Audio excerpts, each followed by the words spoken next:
karena nggak ada tamu aja. Pariwisata hancur ya, sementara ini di Bali kan memang jadi kayak mati suri ya. Ya, sektor utama kita kan memang pariwisata. Jadi pariwisata off ya, yang lain off juga.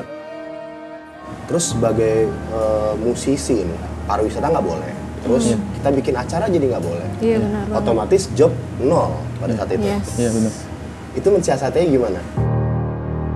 Loko buka Januari 2020, purnama pertama tuh. 3 bulan kemudian, Makanya pandemi. Makanya itu. Sampai 2 tahun lah ya. Nah ini tiba-tiba ada Spermanizer, ada Navicula, ada Jihad, ada Hydran gitu. Itu gara-gara The Beat Rock Fest.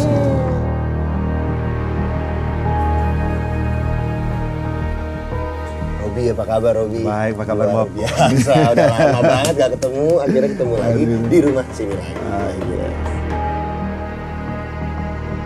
Untuk bule-bule yang kurang ajar di Bali, ya go to hell, seperti itu. Back to your country.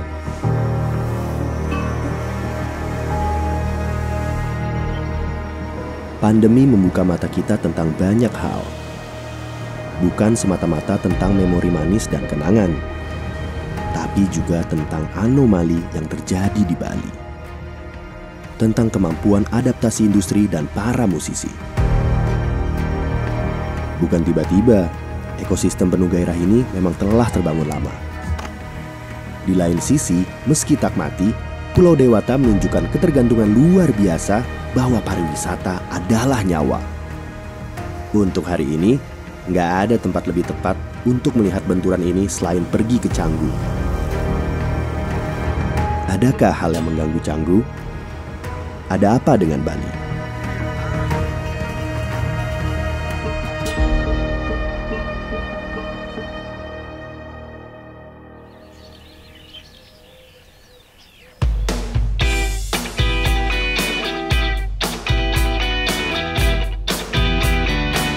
Canggu, tempat ini telah berkembang pesat menjadi tempat yang paling memikat saat ini. Kalau misalnya surga itu adalah potongan peta yang ditemukan, maka Canggu adalah surganya Bali hari ini. Gua sekarang berada di shortcut Canggu, di mana tempat yang paling cepat kalau lo mau ngakses dari Pantai Berawa ke Pantai Batu Bolong. Nah, ini peristiwa banyak banget nih di shortcut Canggu ini nih. Zaman dulu mobil jatuh ke sawah malam-malam ya itu di sekitar sini. Nah, makanya mari merapat, kita lihat Canggu lebih dekat. Gue Boy Mandela, ini Canggu. Selamat datang di Authenticity District.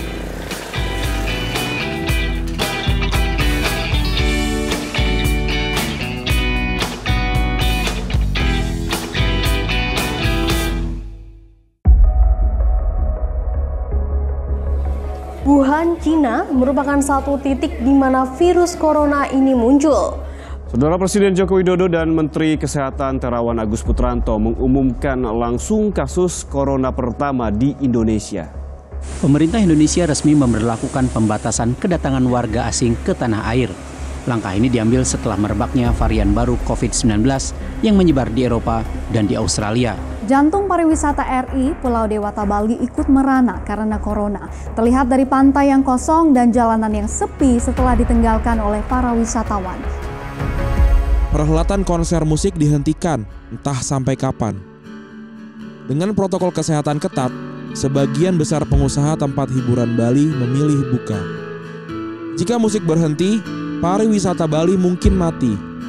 Tak ada yang memilih mati, begitupun Bali.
di Denpasar ya? Iya, Base-nya Denpasar, ya, di Denpasar ya. Itu keadaan Denpasar pada saat itu bisa diceritain nggak sih? Detailnya kayak gimana sih waktu awal-awal? Yang pasti semua panik karena ya kayaknya di semua negara ya, karena kita nggak pernah menghadapi hal yang kayak gini sebelumnya. Jadi ya panik aja pertama. Terus yang kedua, ambruknya semua itu ya karena nggak ada tamu aja. Pariwisata hancur ya, sementara Semuanya. ini di Bali kan memang Jadi kayak mati suri ya? ya sektor utama kita kan memang pariwisata. Jadi pariwisata off ya, yang lain off juga. Lain off juga. Itu ketika saat semuanya pada off, itu gimana caranya yang lain tuh mensiasati untuk tetap bertahan hidup pada saat itu orang-orang di sini? Untungnya ya orang-orang penduduk di Bali itu apa sih, rasa toleransi kayak gitu, saling membantu gitu loh. Jadi kayak kembali ke zaman dulu, masih kayak barter-barter gitu. Nah, Saling backup ya? Ya. Terus sebagai musisi ini, pariwisata nggak boleh. Terus kita bikin acara jadi nggak boleh. Iya benar banget. Otomatis job nol pada saat itu. Yes. Iya benar. Itu mensiasatinya gimana? Sebenarnya Solen Kids sebelumnya itu bukan sama Kak Michael. Sebelum sama Kak Michael ini, pas di awal-awal pandemi, kita sempat bikin satu kayak pameran tunggal gitu. Kita ngelukis bareng di sana, segala macam. Akhirnya setelah itu, udah mulai tuh nggak diperbolehkan ini itu. Kita sempat mandek sebentar, merenung dulu, cari opsi lain yang positif lah. Akhirnya sama Kak Michael ketemu, kita berkarya terus. Itu benar-benar workshop tiap hari tuh ya. Makanya rapi banget tadi live-nya ya. Iya.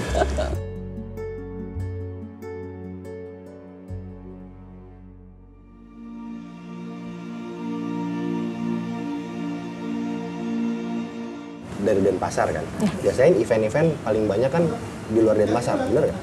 Nah, kita pengen ngomongin nih daerah Canggu. Oke. Nah, itu bagaimana sih pendapat apalagi dari Kak Michael nih terhadap daerah bernama Canggu Canggu, sekarang? Canggu. Yang pasti Canggu macetnya nggak pernah berkurang walau pandemi.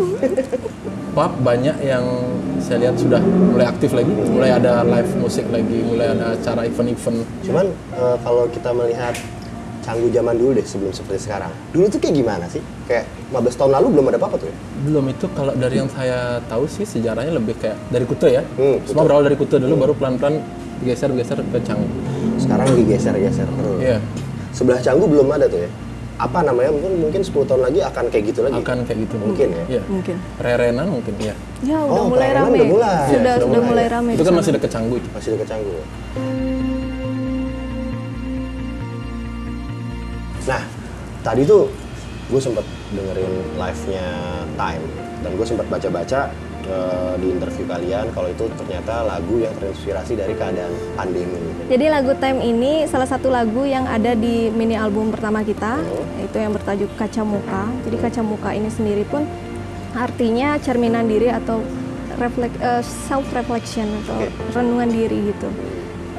Salah satunya si lagu Time ini termasuk lagu renungan. Jadi kayak sebuah lagu pengingat keterbatasan kita lah sebagai makhluk hidup di bumi ini. Waktu kita terbatas. Iya betul. Waktu kita Supaya terbatas. kita menggunakan waktu dengan baik. Karena kan kita sebagai makhluk hidup, kita yang memakai waktu. Tapi karena pas pandemi itu, jadi kita terpaksa diam, terpaksa bungkam oleh Karena waktu. keadaan dan karena oleh waktu. Ini kan berarti kan terbukti ya, pandemi ini tidak membuat skena Bali itu nyerah, apalagi skena musik, kita ngomongin skena musik ya. Terbukti malah makin gila, semakin di-push gitu, malah makin jadi nih. Ya terlepas dari ada gig apa enggak, kita pasti latihan. Minimal tanpa band juga, kita pasti latihan pribadi kan. Jadi dari sana, kita pasti bakal nemuin sesuatu, bakal dipaksa untuk buat sesuatu karena emang nggak ada gig. Terus kita lihat skena Bali yang semakin beragam karena justru itu dah. Di saat musisi-musisi Bali yang sebenarnya mereka, kebanyakan musisi Bali itu ngeband terus ada kerjaan lain. Jadi nggak pure fokus ke band. Aku pure. Jadi pas pandemi kemarin di mana job itu tidak ada, jadi mau nggak mau kan mereka dipaksa balik untuk fokus ke musik aja. Makanya kenapa jadi bisa lebih marak, bisa lebih banyak genre yang muncul mungkin, band-band baru yang bermunculan yang bahkan mungkin kita nggak pernah tahu sebelumnya. Ya karena itu.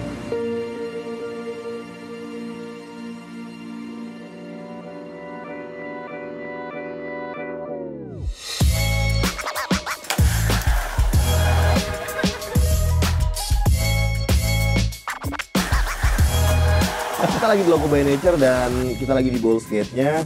Ini gimana pasca dan sebelum pandemi lah keadaan?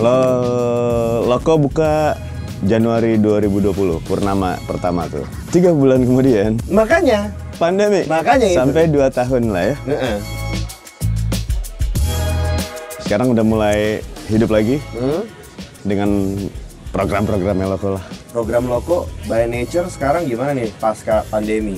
Senin dia ada Monday Market gitu, pasar Senen sih kita nyebutnya. Oke. Jadi gimana tuh kayak thrifting? Thrifting, terus kalian ada yang punya bikinan handmade craft atau apapun. Selasa kita santai-santaian, Rabu punk rock kayak noise, movement, indie. Skena musik. Skena Jakarta. Skena Bali tapi. Skena Bali ya? Lanjut Kamis. Sepatu roda, cewek-cewek. Cewek-cewek. Besok deh, lo ambil gambarnya. Bagi dong rokok dong. Terus apa lagi sih? Baru Kamis. Jumat ada apa Jumat nih? Jumat ada apa? Jumat atau Sabtu tuh sebulan tuh 4 kali kita switching gitu aja. Kadang ada komunitas drum and bass ya, mungkin ya Denpasar, crime scene yang ini semuanya deh. Terus house-housean, house tech deep gitulah ada juga. Disco-discoan juga ada. Gila, berarti hampir semua aspek di sini bisa nutup ya. Maksudnya ini Loco by Nature bisa mengcover itu semua ya. Iya. Yeah. Jenis musiknya kita kita lah. Kita.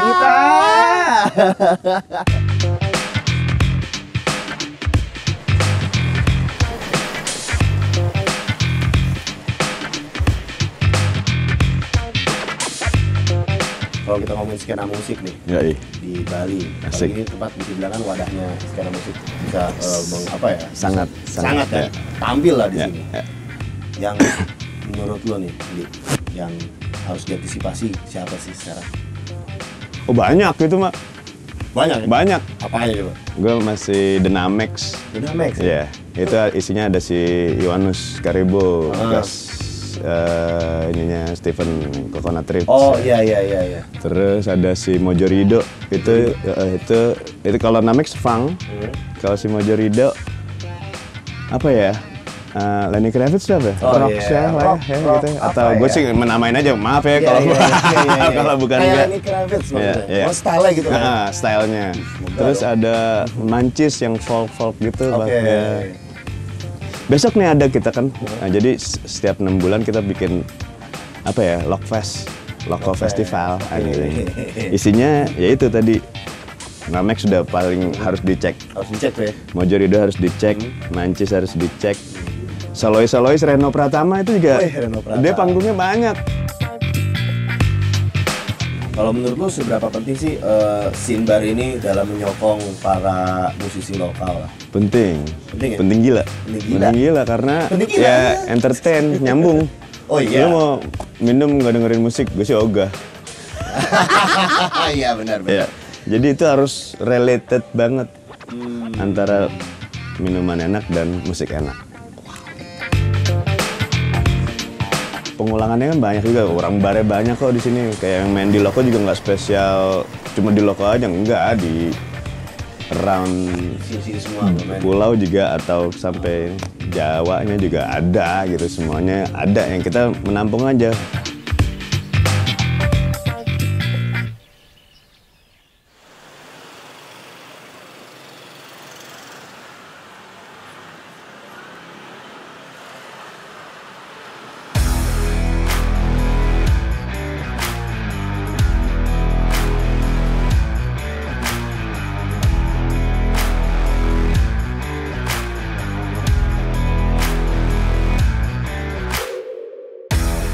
Nah, ini akhirnya gue habis muter-muter Canggu dan ketemu sama teman lama gue adalah Rudolf Detu selaku pimpinan Ragunan Whiskey Warrior dan skena Bali. Gimana, apa kabar, Det? Kabar baik. Senang ya, lu tiba-tiba ada di sini aja. Ya gue juga udah lama nggak tiba-tiba, weh Detu, segala macem. Kita pengen ngomongin masalah ini sih, masalah tentang skena musik. Banyak lah pokoknya tentang Canggu. Ini kan gue tadi habis muter-muter nih di sana segala macam, banyak bar ya, maksudnya bar-bar baru udah mulai banyak. Cuman, nah lu kan paling tahu lah masalah hidden bar. Hidden bar tuh gimana sih, Dev, kalau di sini? Ya, kalau hidden bar atau speakeasy itu sebenarnya sebuah tren baru ya. Tren baru, mungkin sekitar 2-3 tahun yang lalu baru mulai. Itu yang salah satu yang gue tahu yang paling pertama itu Shady Pig. Jadi orang-orang jadi tertarik karena misalnya di depannya pegang bakso gitu ya, dan nggak tahu kita bahwa di dalamnya ada bar gitu. Dan ketika lu udah dapet tempatnya pun beneran nggak sih, dan lu mau masuk nggak bisa langsung masuk juga, harus nyebutin password. Jadi ada beberapa spot hidden bar yang ketika lu masuk lu harus nyebutin password dulu. Ya, nyebutin password. Dapetnya dari mana? Lu ke Instagram mereka. Follow sosial media ya, dulu. Instagram mereka, cek saya mau ke situ ntar malam, I'm gonna come there. What's the password?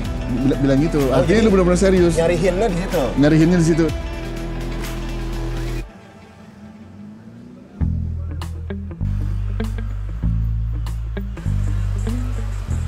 Pas pandemi deh, bar-bar itu tetap tutup dong, dan semua perekonomian semua pada gitu.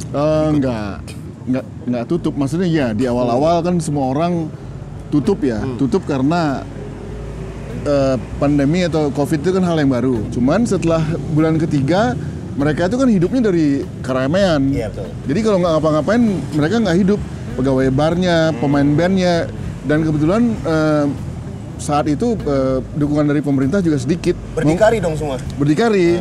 Dan itu pun akhirnya mereka memaksakan diri untuk buka dengan dalam tanda kutip ya mengikuti protokol yang protokoler ya. Protokoler. Jadi udah mulai tuh. Dulu tuh biasanya band mulai jam 9.30 gitu ya. Ini mulainya jam 6.30. Gitu. Ada yang nonton nggak? Ada 6.30. Awal-awalnya pokoknya yang penting ada acara aja. Dan harus dulu aja. Ya, dan orang-orang yang udah 3 bulan, apalagi orang-orang di sini lah, orang-orang Bali yang pengen santai gitu kan, mereka pasti ngerasa, aduh, males nih di rumah aja gitu. Akhirnya mereka keluar dan terbiasa kita lama-lama. Yang tidak mati ternyata kemudian adalah musiknya gitu. Nah itu tidak. Pada saat itulah pandemi awal-awal, gimana keadaan skena musik, musisi-musisi tertentunya di sini?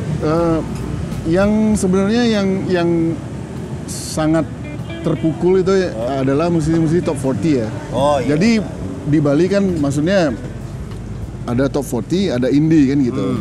Tapi yang paling menderita itu, yang paling terpukul adalah musisi top 40 karena mereka hidupnya dari hari ke hari gitu. Bar-bar itu akhirnya yang hidup dari musik ya. Jadi di sini kan sebagian bar-bar itu lu kalau enggak tetap survive lu mesti ada bingar-bingar lah ya, bonus musiknya gitu ya. Nah terus cuman beberapa tempat seperti ada kesadaran bahwa nggak mau untuk tetap cuman band top 40 aja gitu. Jadi ada band-band indie yang mampu memainkan top 40 tapi boleh memainkan lagunya sendiri juga gitu.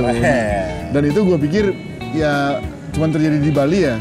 Dan itu yang kadang-kadang kita lupa, ada jasa dari yang namanya The Beat Rock Fest yang masukin konsep baru ini karena ide itu karena dulu itu sebenarnya kalau lu mau main di Seminyak atau kerobokan Seminyak Kuta gitu ya, Canggu belum ada gitu.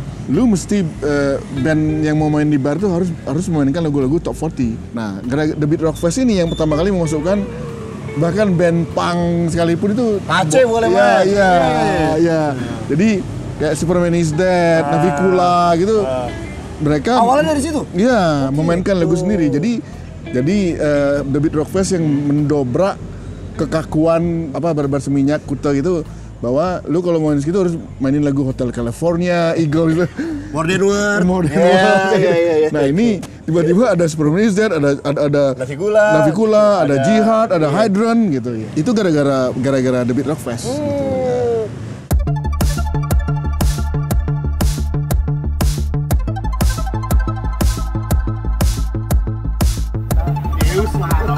Ya jarang-jarang ya, Det, kita berada di Deus Ex Machina ngobrol berdua lagi. Ya kan, mana pernah kita kayak gini kan. Tapi kalau kita balik obrolan yang tadi, Det, masalah ini deh dulu. Pertama, bagaimana ketika habis pandemi ini musisi-musisi itu comeback strong? Jadi sebenarnya Bali itu ternyata baru kita sadar bahwa dekat banget dengan musik gitu ya. Apa sebuah majalah nyebutin tentang bahwa di Bali yang paling happening, ya. Oh ya, sih. Bali yang paling happening soal musik, ya jelas lah, karena kita sebenarnya cuma mati 3 tahun doang, 3 bulan doang. 2 tahun ya. Ya kalau yang lain kan 2 tahun mati, ini kita cuma 3 bulan doang ya. Jauh sebelum pandemi, itu tuh satu Indonesia tahu kalau misalnya skena Bali itu lagi movementnya gede banget, itu menolak Bali tolak reklamasi. Dan di situ kita bisa ngeliat bagaimana semua seniman, semua musisi Bali gotong royong untuk movement itu Bali tolak reklamasi. Dan lu adalah salah satu orang di sini. Ya. Kenapa Bali tolak reklamasi itu penting untuk skena musik Bali? Karena musisi itu tidak cuma menunjukkan simpati, tapi musisi langsung terlibat di dalamnya. Jadi turun ke jalan, gue ketemu dengan orang reggae, gue ketemu dengan orang hardcore, ketemu orang indies. Sebelum Is Dead di depan main gitar, Navikula di belakang, Dialog No Stress di kanan, ini di kiri. Jadi musisi-musisi yang ngerasa bahwa gue turun ke jalan karena yang gue concern dengan Bali, karena kecintaan gue pada Bali. Itu mengubah semuanya, itu membuat skena Bali itu harmonis banget. Itu kenapa sampai sekarang pun skena kita masih kuat. Jadi faktor harmonis itu, faktor Beat Rock Fest yang tadi bilang. Itu tuh, The Beat Rock Fest. The Beat Rock Fest itu bisa dibilang juga salah satu suatu pintu untuk membuat band yang gue tuh nggak hanya top 40 doang loh, gue tuh punya jati diri gitu. Dan akhirnya dikenal, dan akhirnya gede. Dan itu yang kita mesti terima kasih dengan The Beat Rock Fest.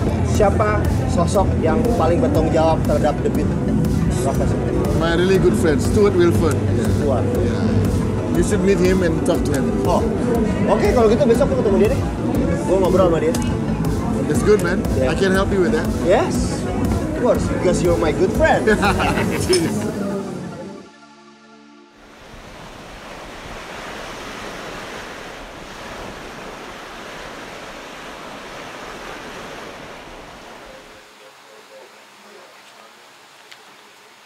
Saya Stuart, saya buat majalah The Beat, yang ini, Beat Magazine di Bali dan Jakarta sejak tahun 2000, awal 2000. Ini sebenarnya majalah apa sih?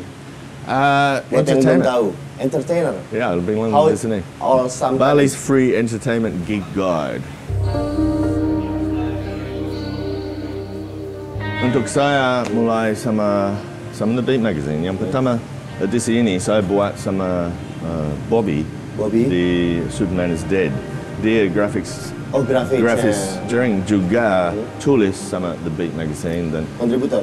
Story gig lah ya, gig story. Dari music, dari interview orang. Jering menginterview orang. Dan sebelum mereka famous ini semua. Setelah ini dia tidak kerja lagi, tapi dia invite saya nonton Superman is Dead yang pertama kali di Villas in Seminyak. Skateboard competition atau tidak tahu apa. Tapi saya ke sana dan nonton Superman is Dead. Saya pikir, wow, ini menarik. Ini rock and roll asli original. Tidak pernah lihat.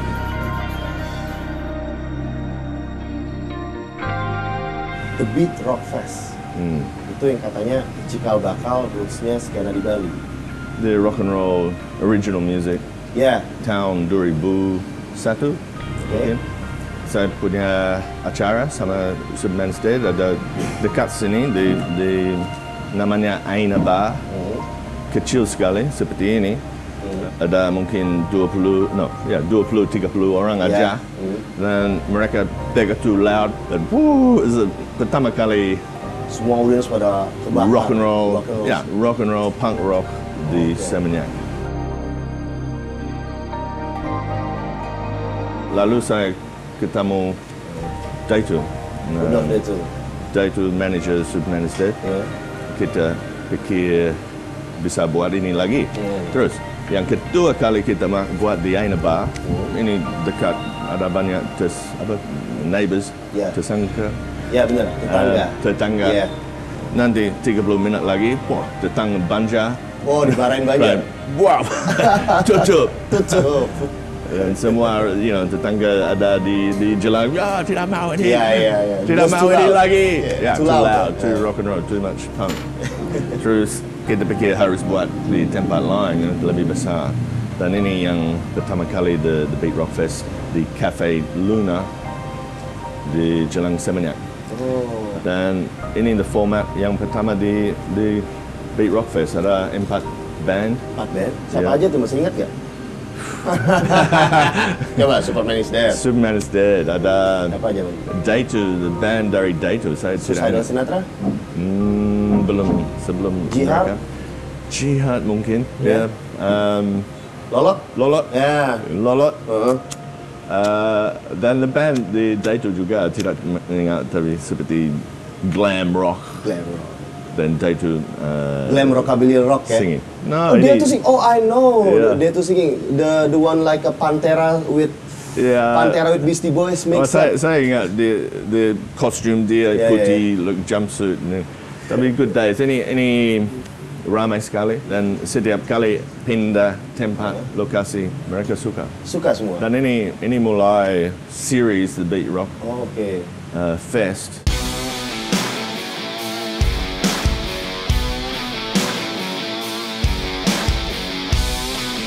So, what's your favorite artist back in the day? Back in the day? Yeah. It would have to be Kaim Sasikun. Kaim Sasikun was definitely the best. Intelligent rock band, Bali. Kalau misalnya kita balik ke bar scene pada saat itu, The Beat Rock Fest kan ya bisa dibilang kan di bar juga kan, ketika bikin sesuatu acaranya gitu. Emangnya zaman dulu, pada back in the days, jarang musisi yang nyanyikan lagu original? Tidak ada. Tidak ada? Tidak menarik. Orang punya bar pikir orang turis tidak mau, tidak mau risiko. Punya original band. Alasan kita berhenti The Beat Rock Fest, ada semua tempat lain mulai buat juga. Like Bosch or banyak tempat mulai buat original music. Dan yang rock and roll band, balik. Berhentinya kapan tuh The Beat Rock Fest? I think it was 2008. Ya, saya pikir semua band sudah besar juga. 2003 habis The Bali Bomb pertama. Superman is Dead signed the contract sama Sony Records dan mulai main sama 15,000 orang. Iya. Ini satu tahun dari sana. Dari 20 orang dari 20 sampai 15,000. Ya. Ngomong-ngomong, Stuart ini aslinya dari mana ya? Australia. Yeah. Berapa tahun sudah di sini? Good question. Full time, 26 tahun. Yang pertama kali tahun 80, January. Surfing. Itu ada satu jalan dari Bima Corner ke pantai. Cuma satu. Itu aja. Pantai Kuta. Jalan Legian semua itu limestone track. Yang pertama kali saya ke sini. Beda tapi juga similar. The heart and the hati masih sama, masih bagus. Sama, the heart still same. Jadi Stuart, apa yang membuat kamu jatuh cinta banget sama Bali? The culture, the people, everything else.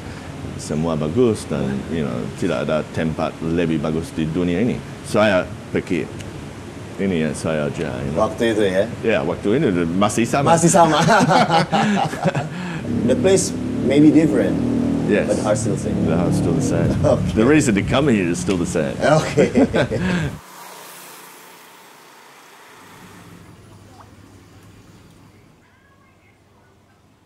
Studio kita nih.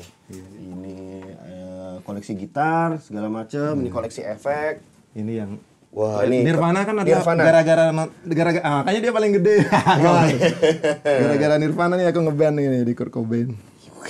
Jack Stang, Jaguar Mustang.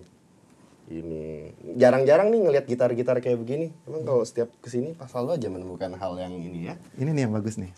Ini lagi mau kita akan promoin. Ini apa nih? Ini bikinannya temanku, harness ini teknisi gitarnya Navikula. Ini dari bahan skateboard. Wah, recycle. Ini kayu skateboard asli. Pickupnya juga bikin.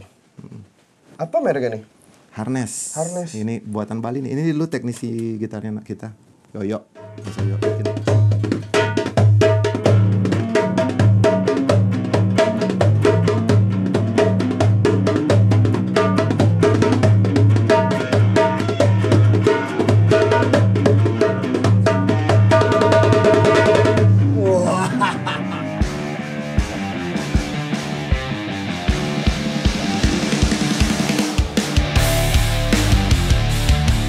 Apa kabar Robi? Baik, apa kabar Bob? Biasa, udah lama banget gak ketemu, akhirnya ketemu lagi di rumah sini lagi.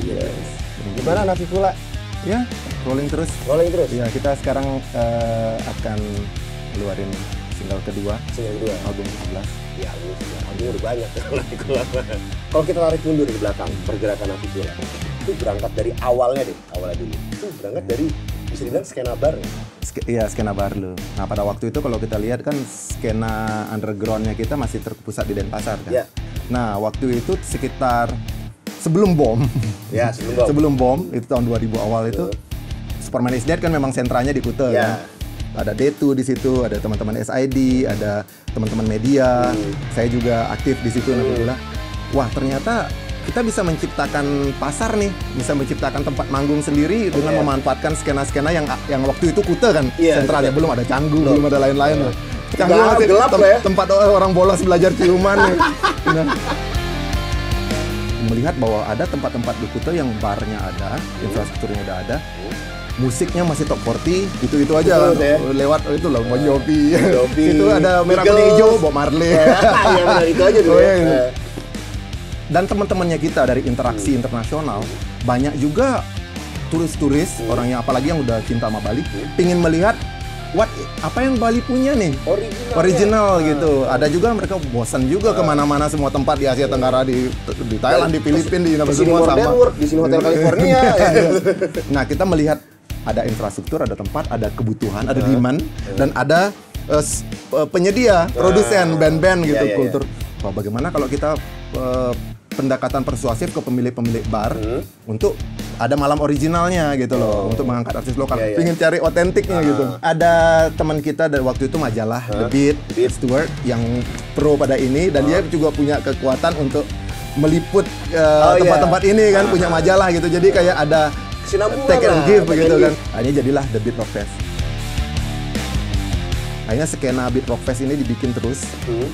Di situ kita pikir turning point dari skena Denpasar, underground Denpasar, pindah ke industri pariwisata. Dari bar-bar, ya, dari industri pariwisata udah perlahan mulai. Ternyata juga barnya lihat, wah ternyata audiensnya juga bagus, banyak yang suka gitu. Begitu bom, atensi dunia termasuk atensi nasional menyorot Bali nih. Pada waktu itu skena musik adalah salah satu yang mendapat sorotan. Nah, pada waktu itu kan SID going nasional kan, sebagai band pertama yang sign sama major label pada waktu itu. Sony ya? Iya, sama Sony. Begitu Sony, ternyata mereka sukses, Sony, orang Sony mungkin pada waktu itu Pak Yan ngelihat habis SID apalagi nih yang ada. Begitu melihat di Bali ternyata skena musiknya hidup. Jadi mungkin natural ya. Banyak tempat di Indonesia kalau aku lihat yang skenanya kan tidak terlalu hidup. Drain. Beberapa tempat-tempat di Indonesia semua orang-orang kreatifnya justru hijrah ke Jakarta, kota-kota besar, sehingga tempatnya sendiri hampir nggak ada gitu. Nah, kalau di Bali agak unik ya, karena kebanyakan penggerak-penggeraknya masih base di Bali dan masih aktif, sehingga akhirnya menjaga skenanya masih tetap main di Jakarta tapi base di Bali. Jadi think globally tapi act locally. Berarti Naviko ini pas selama pandemi sibuk juga nih? Iya, kita nggak berhenti. Kadang menyiasati keterbatasan kan. Jadi waktu bulan Maret kemarin tuh bahkan waktu begitu diumumkan pandemi, itu kita bikin konser online pertama. Iya, betul. Aku udah Google itu, siapa lagi bikin konser online? Belum ada. Iya. Nanti pula bikin. Kreatifnya itu kan. Dalam situasi kiri tapi tetap aktif.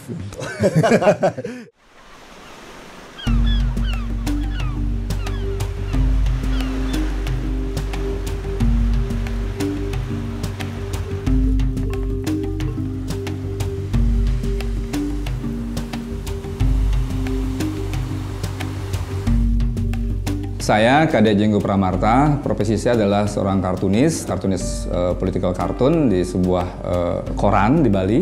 Yang dulu ada namanya Bali Post, dan sekarang saya kerja di sebuah koran yang bernamanya Koran Nusa Bali. Tapi dalam sisi lain saya juga mengembangkan ekspresi saya di sebuah media yang saya buat sendiri namanya Bogbog Bali Cartoon Magazine. Media ini adalah satu-satunya media kartun di Indonesia, dan kami pernah juga dapat penghargaan MURI sebagai majalah kartun pertama di Indonesia yang memakai bahasa Inggris dan berbasis budaya lokal Bali. Pariwisata Bali itu sebetulnya adalah pariwisata yang bersifat budaya ya, tapi pada awal puncak-puncak pariwisata dari tahun 80-an sampai menuju tahun 2000, kalau saya rasakan itu ada beberapa hal yang sangat kebablasan. Bali sebetulnya sangat bisa menerima perubahan tersebut, karena perubahan itu adalah hal yang abadi seperti itu ya. Tapi dalam sisi lain, filter Bali ini harus kuat. Untuk bule-bule yang kurang ajar di Bali, ya go to hell, seperti itu, back to your country.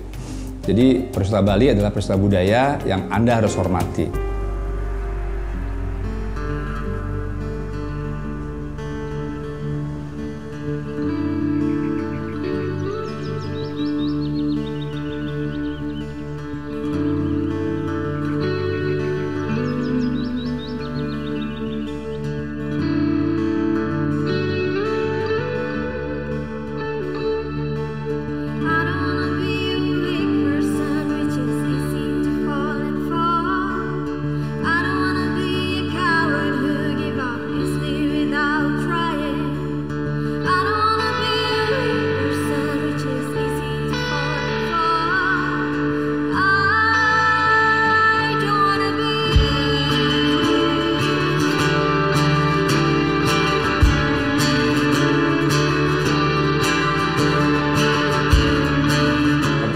Legian bergeser ke Peti Tengah dan langsung bergeser ke Canggu dan ke Pererenan itu saya lihat sudah ada fenomena-fenomena di mana bule-bule tersebut sudah ikut berjualan gitu loh. Kita datang dan nggak saling tanggung ya, can I help you? What can I do for you? Oh my God, saya di mana nih? I'm in Bali or in California? Itu udah terang-terangan. Itu saya nggak ngerti bagaimana pengawasannya seperti itu. Itu sebenarnya hayalan novel. Kalau Swangi seperti itu, kalau lihat apa begitu. Swangi itu? Swangi itu mistiknya Manado, NTT. Oh ada kayak gitu ya. Dulu Sanur sekitar tahun 70-an itu orang tidak ada yang berani mengaku dirinya punya kemampuan. Pasti habis ya, akan dicoba orang itu. Benar nggak? Bisa mati di tempat itu. Itu meruntuhkan kesakralan daerahnya, karena begitu ramainya daerah itu oleh bule-bule itu, daerah tidak menjadi sakral lagi karena mereka pernah ngawur kan.